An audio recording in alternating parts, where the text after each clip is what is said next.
Amis de la bonne mélodie, bonjour et bienvenue dans l'émission Entretien du jour. Bido Cessi Christelle Guédou, vous ne la connaissez peut-être pas sous cet angle. C'est bien sûr de Cessi qu'il s'agit. Déjà en 2007, elle tape dans le Gotha de la musique béninoise. Mais en 2011, avec Wazakwa, elle tape cette fois dans la fourmilière de la discographie et depuis, son étoile brille. Et d'aucuns la qualifient aujourd'hui de la coqueluche de la musique béninoise. Cessi, bonjour. Bonjour, Monsieur Hameton. Merci de répondre à notre invitation sur l'émission Entretien du jour. C'est un plaisir. Alors, votre album, comme je le disais tout à l'heure, c'est le premier, déjà depuis 2011 que vous l'avez sorti, et vous l'avez appelé Wazakwa. Pourquoi ce nom? D'ailleurs, je pense que je vais rectifier, c'est le deuxième album. Le premier a été lancé juste après l'émission Star Promo. Donc le deuxième album, Wazakwa, en effet.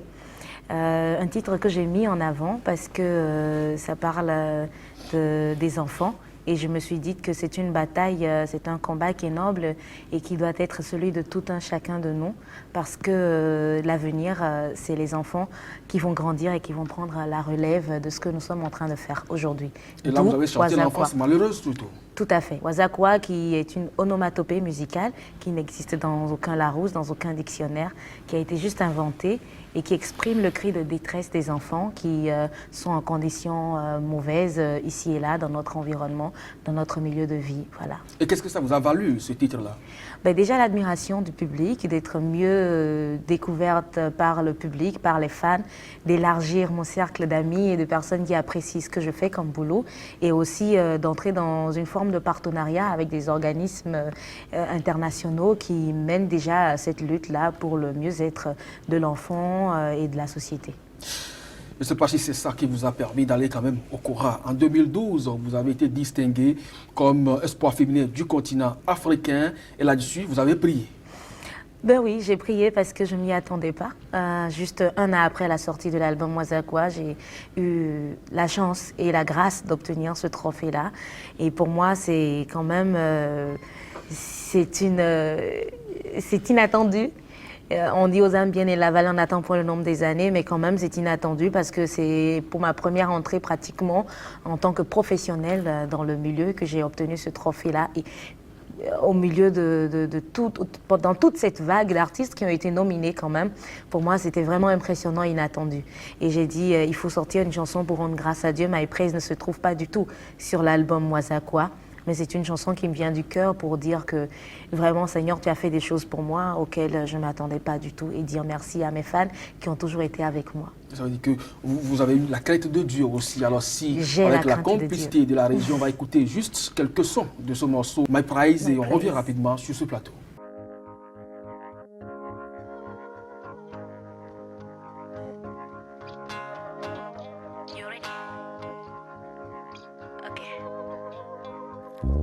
Hotoe kwiwe no nami onue na duwe Lo bava e nangbale o kwiwe no sewa Mawe kwiwe no nami onue na duwe Lo bava e nangbale. Voilà, cette semaine, vous demandez donc au Seigneur, au Dieu Tout-Puissant, pour ceux qui comprennent votre dialecte, que c'est lui seul qui sait encore vous habiller et vous donner également à manger. Vous lui avez également soumis une préoccupation majeure qui est mouletter le titre là. C'est le sentiment, c'est l'amour. C'est ce qui me réclamait quoi en ce moment-là? Mon amour à moi, quand même. Je réclame mon amour, mais c'est une chanson pour dire que voilà, l'homme de ma vie, je l'attends. Après la consécration au niveau musical, vous voulez aussi l'âme sœur? Je pense que je n'ai pas encore la consécration au niveau musical. Je pense que j'ai encore beaucoup de choses à découvrir, à apprendre et à apporter également. Et je me dis, à côté de ça, il ne faut pas seulement se focaliser sur le professionnel, sur le boulot, mais il y a une vie aussi à côté de la musique ou après, avant la musique. Une vie qui me permettra de garder mon équilibre quand même aussi pour la musique et pour mes fans. Et cette vie-là, c'est la romance, c'est le foyer. Parce que je suis très sentimentale, je suis très attachée aux sentiments et j'ai besoin de mon âme sœur. Donc voilà pourquoi j'ai chanté Mouleté. Et Mouleté, vous l'avez chanté, vous avez imploré la grâce de Dieu, je crois. Dieu a laissé votre prière et vous l'avez eu et vous avez chanté également dans Soupi pour ce monsieur-là. Vous voulez le tuer parce que vous ne lui préparez pas à manger en temps. Oui, c'est vous qui... C'est vous qui pensez que je l'ai eu? Non, ben oui, il est venu, il s'est pas arrêté. Il faut dire que j'ai pas encore véritablement rencontré l'âme sœur, celui-là qu'il faut. Mais Dana Sukui, oui, c'est un cas que nous rencontrons tous en tant que femmes, toutes les femmes, dans les foyers. Ça arrive, je dis pas tous les jours, mais ça arrive que de temps à autre, l'homme rentre et que la femme qui a aussi une occupation, entre-temps, rentre aussitôt fatiguée et qu'elle réponde pas promptement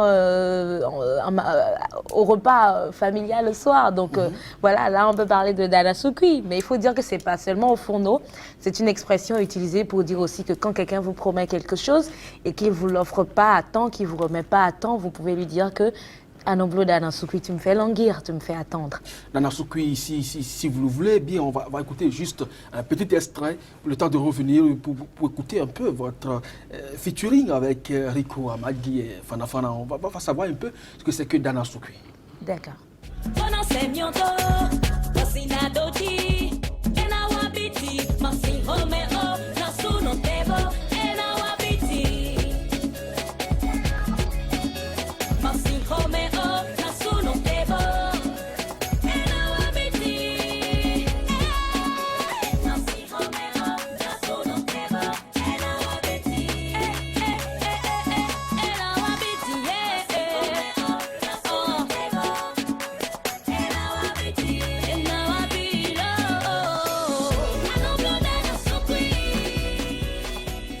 Voilà, un monsieur ou une femme qui vous fait languir, alors vous estimez à un moment donné qu'il fait du Dana Sukui. Ceci même, vous avez dit que l'âme sœur, telle que vous l'avez en tout cas caricaturée, n'est pas encore venue. Mais à un moment donné, on a l'impression quand même qu'il était là et vous l'avez laissé vous filer entre les doigts. Non, ben... Jusqu'à écouter votre featuring, le Fana Fana, titre Fana Fana. Je salue ce bel exposé que vous faites en passant d'un titre à un autre. C'est une très belle liaison, mais il faut dire que il est venu, il n'est pas resté parce que bon, voilà, je comprends juste que c'était pas l'âme sœur, parce que quand votre âme sœur vient, il reste. Donc il faut quand même que les conditions soient remplies. Tout à fait, il faut que les conditions soient remplies. Il faut qu'il y ait quand même l'amour, c'est la base de toute chose. Il faut qu'il y ait la confiance, il faut qu'il y ait l'acceptation et qu'il y ait l'écoute du temps et de l'attention. Quand vous êtes avec quelqu'un, il faut que la personne vous écoute. C'est ce que je dis dans Fana Fana. Parce que dans Fana Fana, c'est un couple qui, avec le temps, a perdu les habitudes amoureuses, les habitudes d'attention, les habitudes de marque d'attention, de petits cadeaux, de petits bijoux, de petits gestes quand même. Vous pensez que tout ça entretient l'amour? Tout à fait. Et attendez, vous aussi, vous aimez quelqu'un, vous lui faites pas pendant une semaine de petits bisous avant d'aller au boulot, le matin un petit café, tiens chérie, tiens ma chérie, t'es au boulot, tu peux l'appeler, ça va, tout va bien à la maison, ou si elle est au boulot, ce soir est-ce qu'on peut dîner à la sortie du boulot? On veut pas manger à la maison, on casse avec les habitudes, donc c'est de petits comportements dans le foyer qui mettent de la couleur dans la relation. Ceci, mais pourquoi depuis 2011 que vous avez gratifié votre pays, vos fans de cet album Mwazakwa, plus rien? Rien que les singles. Bon, des singles d'abord parce que le circuit de festival est un peu fermé. Moi, j'ai commencé d'abord avec la musique moderne, inspiration traditionnelle, avec l'album Mwazakwa. Et c'est une musique qui s'écoute, qui se chante, qui s'exécute sur les scènes festivals. Et les festivals, c'est un réseau fermé. C'est un réseau, c'est une industrie où il faut connaître des promoteurs, des acteurs. Il faut franchement, c'est des carnets d'adresses pas possibles. Et ce circuit est fermé. Quand vous n'avez pas déjà quelqu'un dedans qui vous tend la main, c'est compliqué. Vous n'avez pas de producteur, vous êtes à votre propre compte, c'est compliqué. Donc du coup, je me suis dit, ben, écoutez, je ne vais pas rester là à tourner les ongles tout le temps. Je suis jeune et je vais ouvrir un peu mon champ musical, d'où la musique afro-urbaine que je fais aujourd'hui pour faire danser également ceux qui vont en discothèque. Parce que quand vous allez en discothèque, vous n'y allez pas pour écouter Noman Kambio, Yedogbe, Meho, Echimo, Modjenochi, non.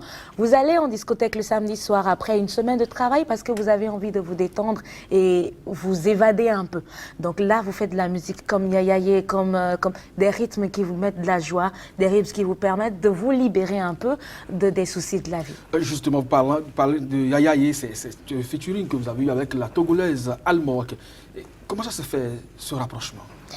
C'est un rapprochement qui est venu de moi. J'ai contacté le staff de Almog, mon staff l'a contacté et on a dit, écoute, on va faire une chanson. On s'est demandé, est-ce qu'il faut faire un rythme béninois ou un rythme togolais, et on a décidé de faire une fusion d'Ouyayaye qui est un peu Guetta mais qui a des sonorités soyoyo. Quand on se rend compte, c'est les soucis Wadjawa, grand-maman, ça y a, grand-papa, ça y a, c'est des cris qu'on entend quand on chante du soyoyo ici, et c'est des cris que nous avons mis dedans avec la complicité de Master Jazz du groupe Toufad, puisque nous avons travaillé dans son studio et ça a donné Yayaye, heureusement super bien accueilli par toute l'Afrique et sur toutes les chaînes internationales. Alors votre ouverture vous porte vers le Togo, vers la Côte d'Ivoire.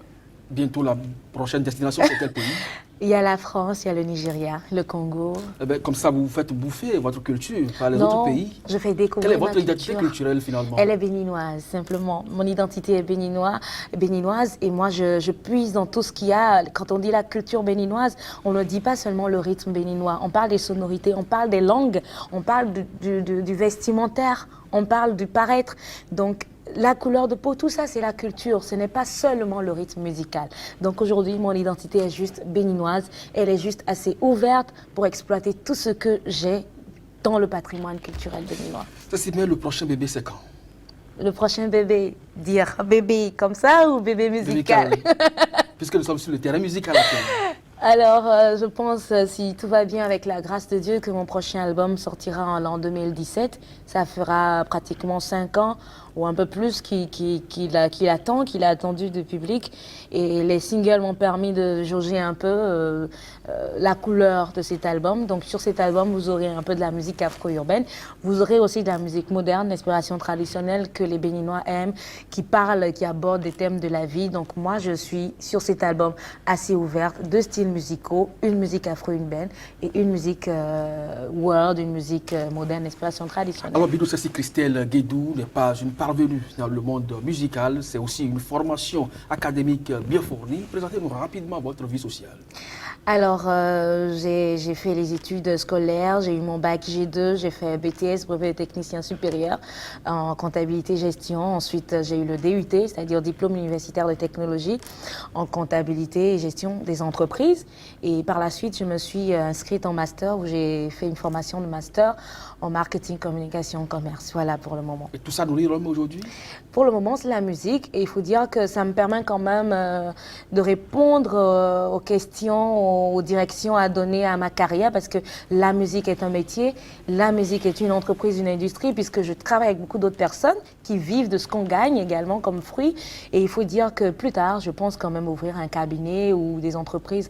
Tout compte fait, ces études sont un arc, une corde que j'ai à mon arc que je vais mieux exploiter encore dans les jours à venir. Alors, le temps que vous nous apportiez votre nouveau-né musical, qu'est-ce que vous proposez par nos téléspectateurs? Je vais juste, aujourd'hui j'ai envie de fredonner peut-être Mayavio. Je vais vous laisser peut-être le soin de choisir quelque chose. Wazakwa, Moulété, Fana Fana, qu'est-ce que vous voulez? C'est bon. Fana Fana? Fana Fana. Ok, c'est bon. Aussi. Fana Fana. Alors, je vais juste dire, j'aimerais qu'on se rapproche, s'aimer encore et encore. Faut vraiment que l'on s'approche, donner nos corps à corps. Baby, I love you. Kuna joe do wendo we seche. Mina no boyi ma va wendo we. Encore envie de t'aimer, oh mon bébé, tu es trop fana fana pour moi, baby, fana fana pour moi. Vous l'avez compris, on ne finira jamais de l'écouter et ce n'est pas celle qui dit seulement DJ Play. C'est de la belle voix derrière cette personnalité. Christelle Bido Sessi Guédou, alias Sessibé. Merci d'avoir répondu à notre invitation sur l'émission Entretien du jour, mesdames, messieurs. Ce sera donc tout pour cette émission. Merci de nous avoir suivis et à très bientôt.